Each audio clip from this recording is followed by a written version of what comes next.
I paid for the house, but my husband gave it to his mom, so I sold it and filed for divorce. I'm 38 female, married to my husband, Alex, 37 male, for 3 years. My married life has been going on pretty normal until yesterday when I found something very suspicious in my husband's study room. I met my husband around 6 years ago. I was new to the city then with a new job. Alex was already settled here, living with 2 of his brothers in a rented condo. His family ran a grocery store in the suburb. We dated for a few years, during which he bought the house and paid for the down payment. It was actually due to his house plans that our wedding plans got delayed. Alex wanted to have a house before we got married. He had a thing about owning a house, but soon after the marriage he lost his job and was struggling to pay the mortgage. I covered it for a few months until he got a new job, but his new job didn't pay him enough to keep everything afloat. So we got into an agreement that I would pay the mortgage and he would add me to the deed as the CO owner. It looked like a fair deal to me. The new job in the city was paying me well, and after working here for 2 years I had saved enough to buy a property. So what better deal than this? So for the last 3 years of marriage, I've been paying the house mortgage, and there's only 7 months left for the mortgage. Yesterday, I was at home alone and out of boredom decided to clean the house. I usually don't enter his study room because he doesn't like his stuff to be moved. But I don't know what happened to me this time that I cleaned his study. While cleaning one of the bookshelves, I stumbled on an envelope with the name of the housing society where we were living in. When I opened it, I found it to be an updated house deed. I thought Alex had updated it to add me as the CO owner, but no, he had changed the ownership of the house to his mom. Yes, the house for which I was paying the mortgage for the last 3 years, he had given it to his mom, and he didn't even inform me. I checked the date of the document and found it to be months ago. So he had deliberately not told me about this. He was hiding this. Since then, my mind has been racing with several possible stories behind this. I couldn't think of any good reason why he would do it. It looks pretty evil, and now I feel I have been married to a stranger. I am yet to confront him regarding this. Rather, I don't want to confront him without digging deep into the matter. I took pictures of those papers to get it checked with my lawyer, and until I get the details from him, I'm going to put on this pretentious mask in the same way he has been doing it for years. Update 1. Hello all, I got the details from a lawyer friend regarding the house deed, and it came out that this was the most recent one. Indeed, Alex has transferred the ownership to his mom. Since there are a few months of the mortgage, the deed talked about the ownership post the mortgage. I felt so betrayed. I was working my butt off, making all those big and small sacrifices to pay the mortgage so that he could get rid of the EMI, and then he gave the house to his mom and I have no clue about it. I wanted to have a full-blown confrontation with him right away, but he wasn't in town. Few months back, Alex was offered a new expansion project of setting up a new team in the adjacent city. So, he is mostly out of town and visits home monthly or twice a month. I wanted to have a direct conversation instead of a phone call, and gladly I waited, because while waiting for him, I planned on my revenge instead of just letting it go with an argument. Actually, I didn't plan the revenge intentionally, but it happened eventually. A week later, after discovering that paper, I got a text from Alex reminding me about paying the mortgage. That text made my blood boil, and at that moment, I instantly decided not to pay for any further EMIs. That's when I decided to avenge my betrayal. I went to the bank and changed the contact details from Alex's number and email ID to mine so that he doesn't get the payment reminder in calls. Alex had to confirm that change. I told him that I wanted this to be changed so that I get the payment information. He was fine. Once that was done, I turned deaf ears to their payment reminder and calls. I've already defaulted for 3 months, and I got a message from the bank that if I don't pay for another couple of months, the house will be auctioned. Good for me. But there is more to it. I had to find out why Alex did so. Brief context about Alex and his family. So Alex's family is from down south. Don't want to name the place to avoid unnecessary conflicts in the comments. They were never able to own a house because his dad had to start his living from scratch. Alex had 4 siblings and it was difficult for them to own a house while providing for a family of 7. While we were dating, Alex told me that he always wanted to own a house before starting a family. Actually, this was an inherent dream of his parents, but since they couldn't afford one, Alex wanted to make sure that his children grew up in their home, which they call an ancestral house. I never suspected anything shady. I understand owning a house holds sentimental value apart from a sense of security and stuff like that.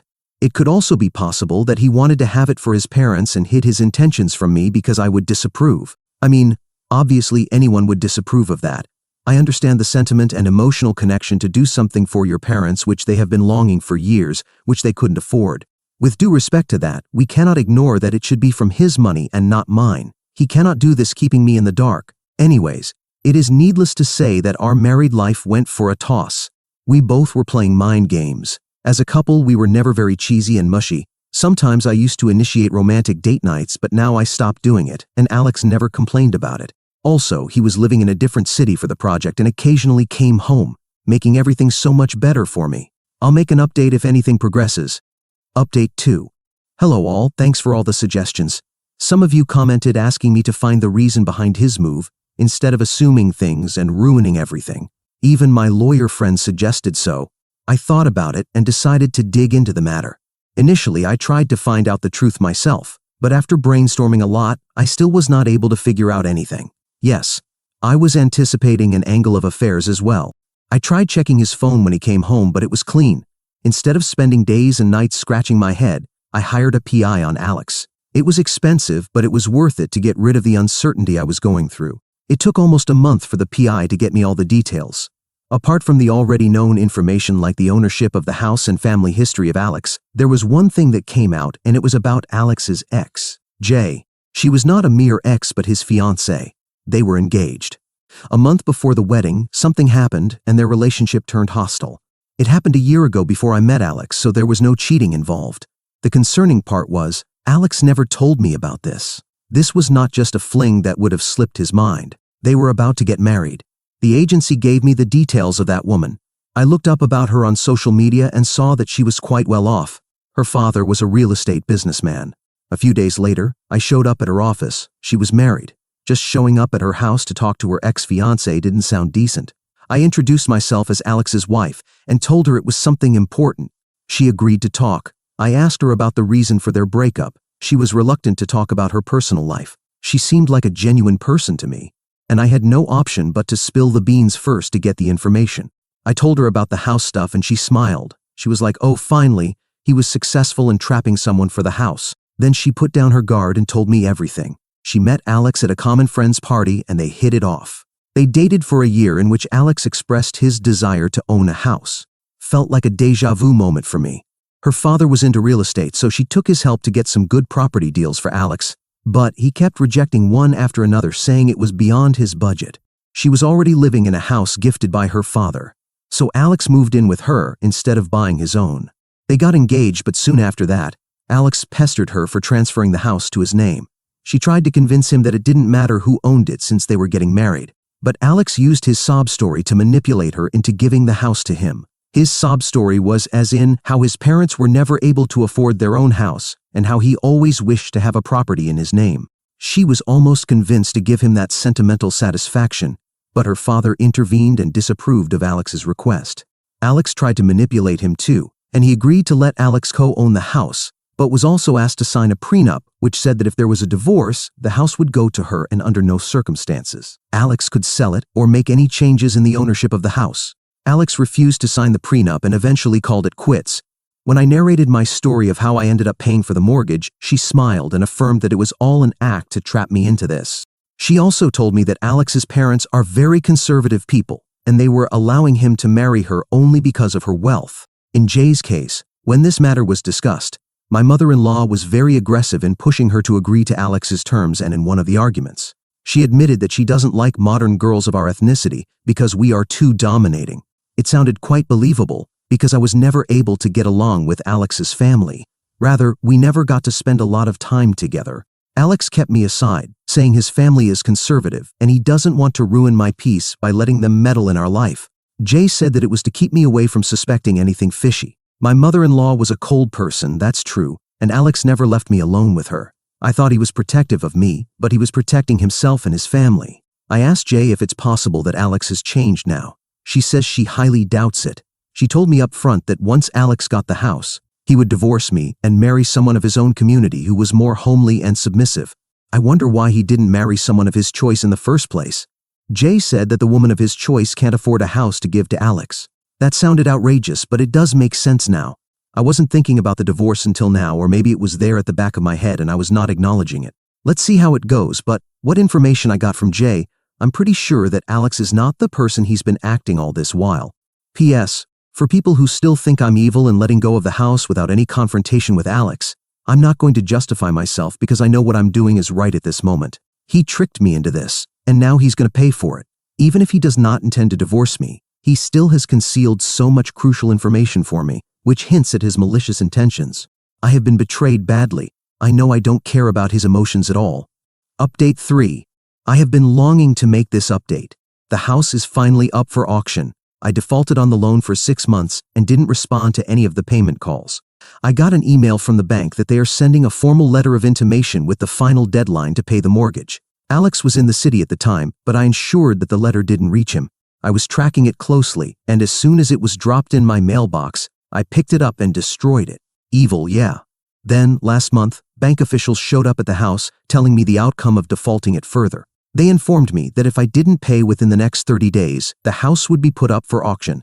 I nodded that I would try, but I'm okay to opt in for auction if I fail. Now that I have breached the timeline too, the house is finally going up for an auction.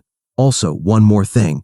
Apart from losing the house, Alex is going to suffer severely on his credit score. The loan was in his name, so officially, he's the defaulter, not me. When the bank officials visited the house, they cautioned me that it takes years for a loan defaulter to get green on their credit score. Who cares?